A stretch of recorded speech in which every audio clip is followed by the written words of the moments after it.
Om Namo Bhagavate Vasudevaya. Om Namo Bhagavate Vasudevaya.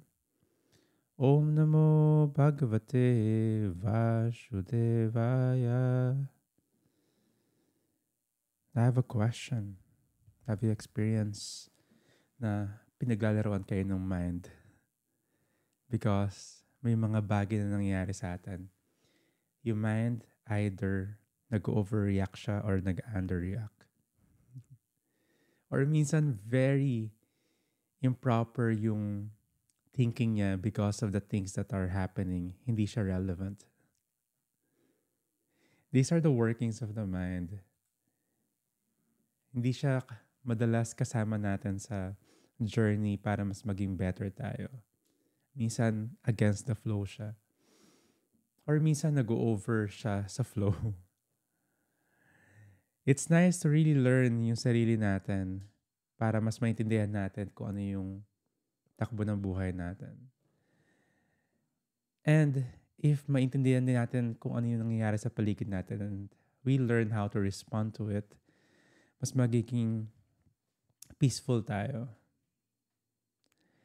Today, sa verses na aaralin natin sa Bhagavad Gita, it is very instructive kasi may mga examples na binigay si Krishna kay Arjuna na na-experience ng isang tao. And in comparison, meron din yung experience yung mind na pwede siya ma-perceive and kung ano yung dapat gawin ng kailangan gawin ng mind. So let's read from the Bhagavad Gita, chapter 2, verse 14. Matras parsas tu kunteya sitoshna suka dukada agamapat yino nityas tam sitikshava bharata. A very famous verse. O son of Kunti, the non-permanent appearance of happiness and distress, and their disappearance in due course, are like the appearance and disappearance of winter and summer seasons. They arise from sense perception, O scion of Bharat, and one must learn to tolerate them without being disturbed. Matras parshas. So, sensory perception. Yung mga na-experience natin will be perceived by the sensory papunta sa mind. So, ito na yung question. Paano natin titingnan yung mga bagay-bagay? Paano natin i-read? Paano natin mapiperceive? It was mentioned here, merong seasons. May summer and may winter. And it was given na hindi permanent ito. The non-permanent appearance. After some time, mawawala din. Just like a few weeks ago, sobrang init, summer, and one click, biglang may typhoon, may cyclone. Quick change lang. Madalas predictable. Ganun din daw pala yung happiness and distress natin. Predictable. Alam natin na darating, alam na mawawala. Minsan happiness, distress, happiness, distress. Hindi siya automatic na katulad ng season na magkakasunod. Minsan random siya naka-arrange. Pero yung prediction doon, mawawala din siya afterwards kasi magkakaroon ng next na experience, the next season. Sinabi dito na lahat ng to is given. It will go afterwards. It's just a matter how one will perceive it. Tampitik Bharata. So, importante na i-tolerate. Just try to tolerate. Titikshava. Just try to tolerate them without being disturbed. As we move on sa ating spiritual life, sa ating buhay, kailangan natin i-tolerate yung mga bagay-bagay na nangyari sa paligid natin. Hindi natin kailangan lahat sakyan. Yung mga emotions na pwede natin ma-perceive, hindi natin kailangan lahat bigyan ng focus kasi lilipas lang siya. Similarly, kapag nanonood tayo ng isang movie o nakikinig tayo ng isang song, After some time, matatapos yon, and yung emotions na dapat na anchor sa atin nung song or movie na yon, matatapos din dapat. Hindi mo kailangan tambayan na matagal. So in a macro level, yung na-experience natin, dapat alam natin matatapos din. May next na kagad magiging season. May next na magiging emotion. Ang galing ng realizations din ni Srila Prabhupada from his purport. He mentioned here, yung mga sages, yung mga man, during winter season, sobrang lamig neto. But since may practice sila ng spirituality, kailangan nilang mag-shower, mag-take a bath early in the morning, kahit sobrang lamig. Kasi they will do their worship, they will have to start their day. They don't skip yung pagligo nila. Similarly, yung mga women, kahit na sobrang summer, sobrang init, kailangan nilang pumunta sa kitchen para magluto. Kasi duty nila yon. So tayo, even though may mga na-experience tayong ups and downs, hindi natin kailangan huminto sa mga duties natin. Kailangan natin ituloy yung mga duties na yon. Kailangan natin still mag-perform. Kailangan natin maging tolerant. Either may ups and downs externally or meron nangyayari internally. May ups and downs. Ituloy lang natin. It's just part of life. Hindi naman tayo robot na walang mararamdaman. Na walang ma-experience na ganitong emotions. Kasama talaga yon. Yung bagay lang na pwede natin kontrolin is kung paano natin ipiperceive yung experience, yung emotion. The rest, wala tayong control. Minsan nga yung mind natin or yung sarili natin na hirap kontrolan. At least ito is under the circle of our influence. Kung ano nangyayari sa labas, mahirap. Mahirap makontrol. Wala sa influence natin. So, kailangan natin malaman kung paano ipiperceive yung bagay. May mga tao na pag may mga challenges sa buhay nila, then that's great. That's good. Kapag merong nangyari sa work, okay, that's good. Kapag nangyari sa family, okay, that's good, that's great. Kasi binibigyan tayo ng room to improve. Gano'n na perceive. Hindi sila over optimistic, pero practical. Kasi may mga bagay na hindi natin kailangan i-worry on too much. Kung may magagawa tayo, then think of ways how to adjust. If wala tayong magagawa, and lalong-lalo na bakit tayo mag-worry, wala tayong magagawa. Ang ganda pag merong ganitong mindset. Hindi ibig sabihin nga na numb lang tayo. Kailangan natin ng empathy din sa mga nangyayari sa bagay sa ibang tao. Pero, again, we have to embrace the temporariness of it. We have to be tolerant and magtuloy-tuloy sa ating duty. Sabi nga nila, if one is busy, one is moving, yung mind natin sumusunod din sa flow. Hindi niya kailangan tumambay sa isang emotions lang. Lalo-lalo na kapag medyo deep, dark yung emotions na yun. Psychologically, ito rin yung isang remedy. If one is busy doing a lot of things physically and also kailangan niya rin ilagay yung mind niya doon. Nawawala doon sa picture yung gusto niyang emotions na puntahan or tambayan kasi nagiging busy siya. It was mentioned, idle mind is a devil's workshop. So kapag walang ginagawa yung isang tao, walang ginagawa yung mind,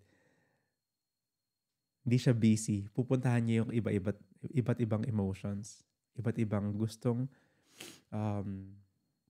i-play na narrative sa mind niya para mas lalo siyang malunod sa emotions na yun. Magiging sentimental lalo. So ano kailangan gawin? Tolerate lang ulit. So we can move forward. Text 15.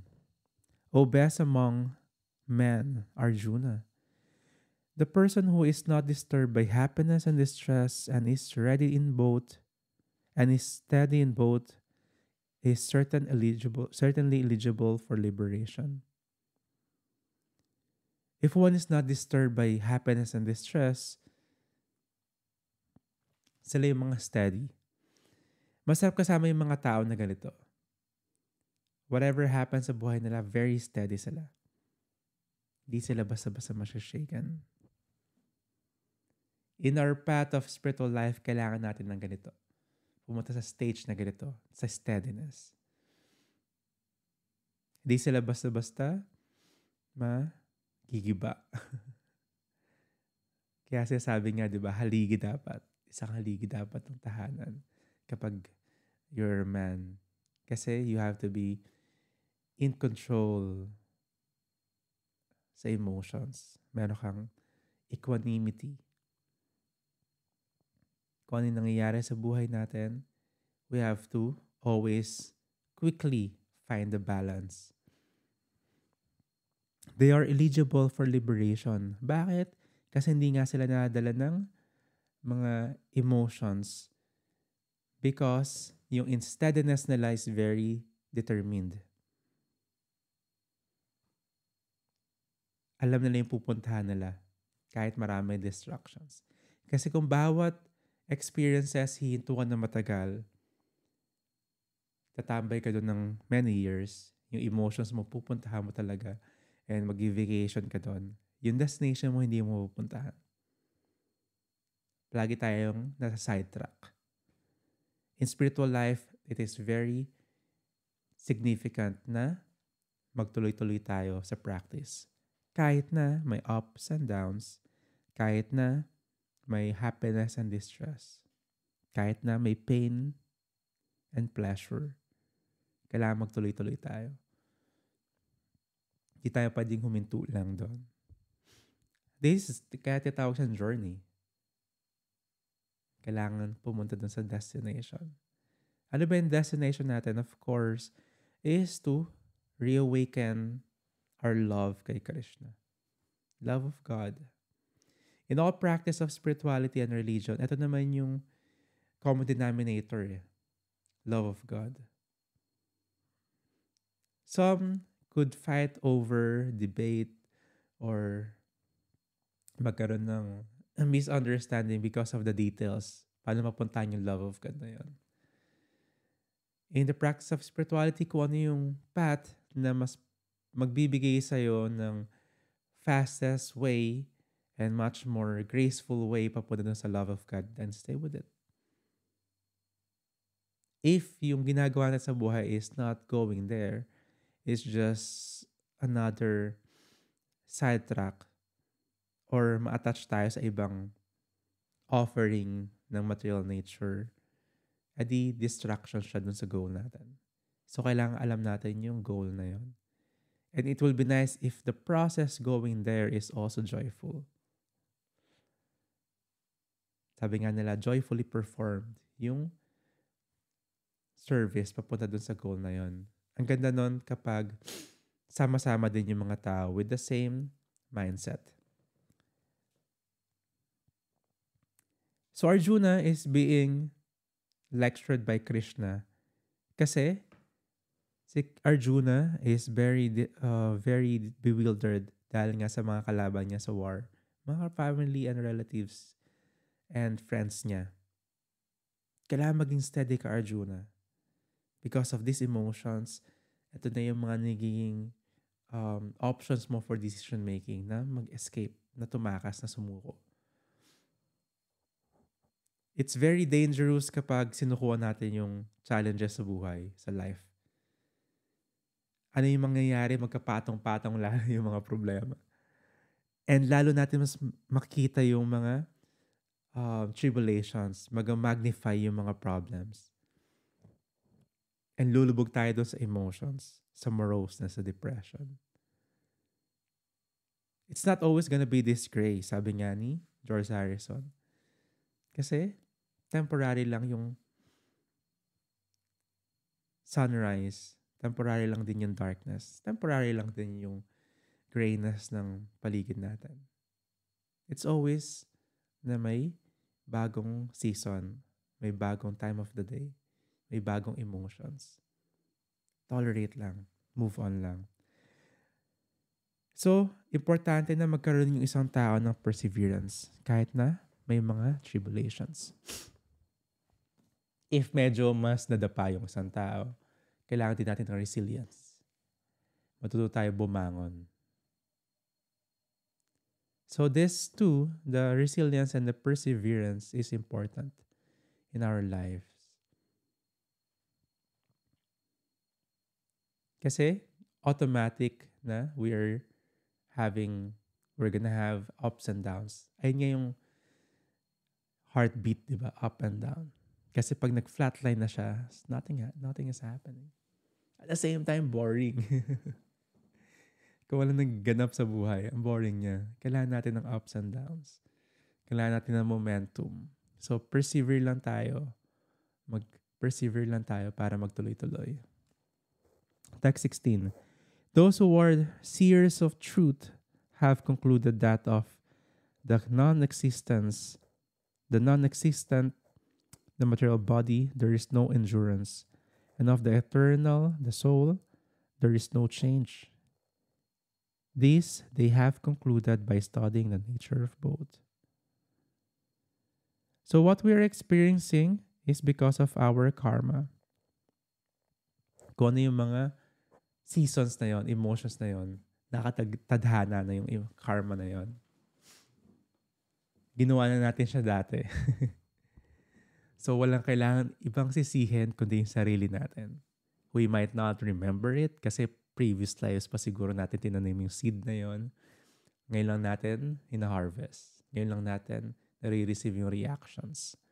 So kung meron tayong happiness and distress, naka-schedule na siya.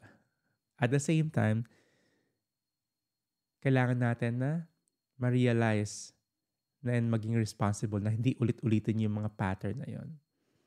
Kasi if we will not change the pattern of our lifestyles, of our thinking, of our having desires, same lang yung ma-experience natin in the future.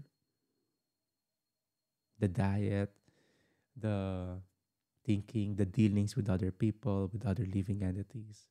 Lahat siya is seed of karma, of actions, para magkaroon na reactions. So, kaya natin mag-isip, we have to be smart. Ano ba dapat yung gawin ko para hindi na ako matrap sa ganitong paulit-ulit na cycle? We have to inject yung spirituality, yung bhakti.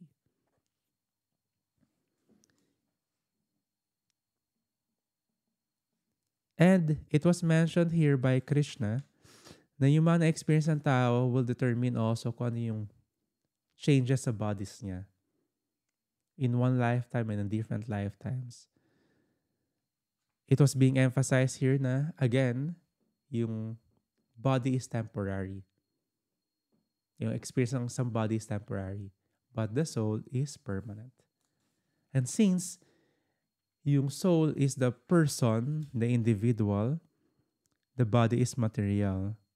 So kapag pinatay mo sila Arjuna, experience lang din nila yon, yung na-experience mo. Na-experience din nila in different grade.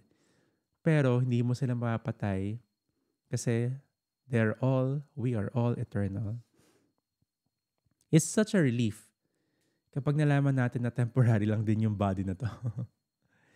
Kasi nagkakaroon tayo ng wake-up call, nawawala yung attachment natin. Masyado akong nakafocus sa body na to, sa experience na to, sa status na to. Pero temporary siya eh. Ano yung next? And ano yung dapat yung pinafocus ko talaga? So this is because merong ignorance or illusion. We have to remove that by the knowledge. Ito yung purpose ng Bhagavad Gita. Para ma-remove yung ignorance na yon or yung illusion na yon.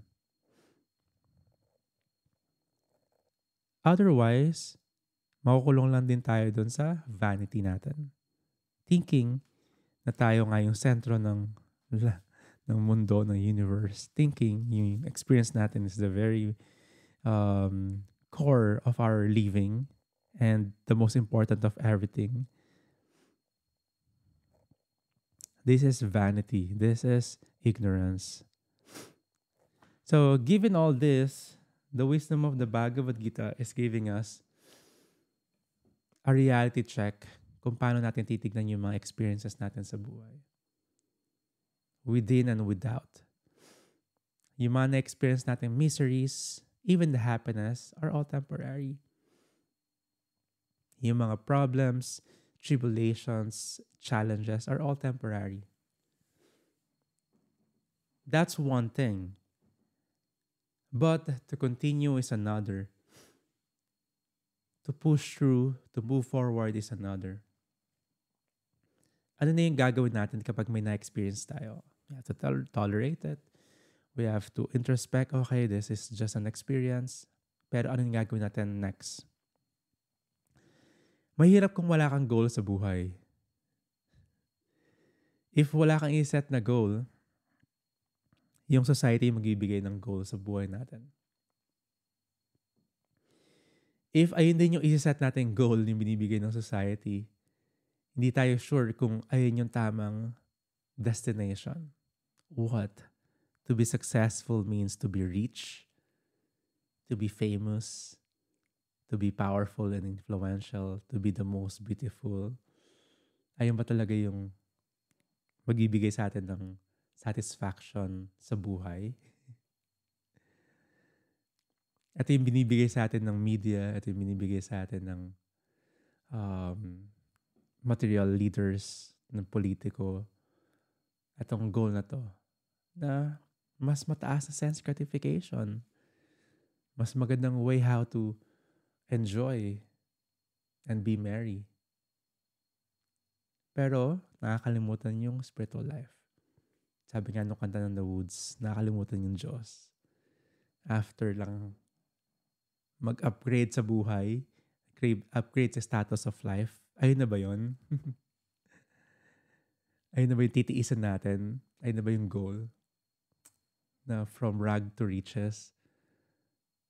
From rags to riches, tapos na?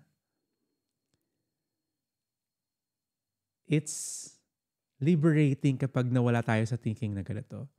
Kapag nagkaroon tayo ng spiritual goal, and if meron tayong ganon, yung mga experiences sa buhay will be tools para mapuntahan yun.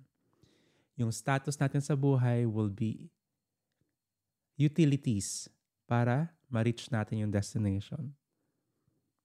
Hindi ibig sabihin kapag successful in material life, automatic mapupunta siya sa destination niya to receive and awaken yung love niya kay Krishna, to the Supreme.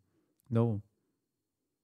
Pero pwede magamit yung material assets na yon para mas ma-develop yung love kay Krishna.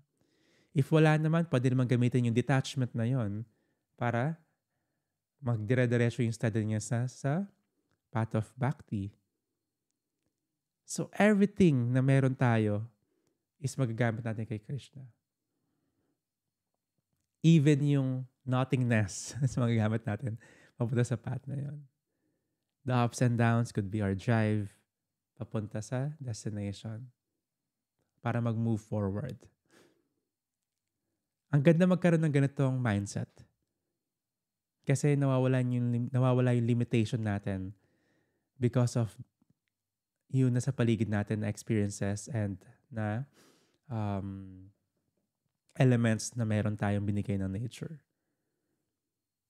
We have this family, we have this experience, we have this body, we have this status of life, this society, living in this land.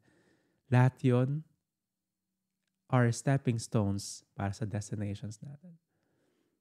Hindi siya hindrance. Kahit na negative pa siya, hindi pa rin siya magiging hindrance. The deciding factor is the perception ng mind. Ganun ka-importante yun. Dapat hindi ka nilalaro ng mind. Hindi mo master yung mind. Ikaw dapat yung master ng mind. Ikaw dapat yung master ng mga senses. Kaya nagkakaroon ng term na self-mastery. Ikaw yung nasusunod dapat. Ikaw yung nagbibigay ng direction. Oy, ito dapat yung ma-perceive mo dito. Kahit hindi pa dumadating yung distress, ito dapat yung perception mo dyan. So sometimes, okay din na may mga experience tayo mga hardship sa buhay.